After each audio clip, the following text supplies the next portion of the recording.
M ரசூல் நாளை மறுமையில் நம்மை பார்ப்பதற்காக காத்துக் கொண்டிருப்பார்கள்.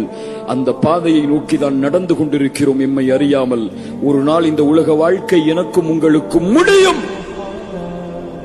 அந்த முஹம்மது ரசூலை நாளை மறுமையில் பார்க்க வேண்டாமா? அந்த முஹம்மது ரசூலோடு நாளை மறுமையில் வாழ வேண்டாமா? அந்த முஹம்மது ரசூலோடு நாளை மறுமையில் அமர வேண்டாமா? அதற்கு என் வாழ்க்கையும் உங்கள் வாழ்க்கையும் போதாது. அந்த நபித்தோழர்களின் வாழ்க்கையை ஈடுகட்ட முடியாது, அந்த வாழ்வை வாழ முடியாது. ஆனால் அவர்களின் வழியில், அவர்கள் சென்ற நோக்கத்தில், அவர்கள் விட்டு சென்ற பணிகளை கையில் எடுத்து அந்த பாதையில் முயற்சித்தால் நாளை மறுமையில் முஹம்மது ரசூல் உனக்காகவும் எனக்காகவும் நாளை காத்துக் கொண்டிருப்பார்கள்.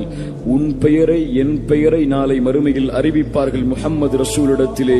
இதோ உன் சமூகத்தில் ஒருவன் வாழ்ந்தான், உன் சமூகம் வெற்றி பெற வேண்டும் என்பதற்காக என்ற அறிவிப்பை கொடுத்து உன்னை அறிமுகப்படுத்துவார்கள்.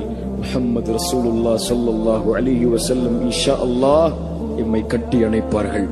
அதைவிட உலகத்தில் வேறு எந்த இன்பத்தை நோக்கி செல்கிறாய்?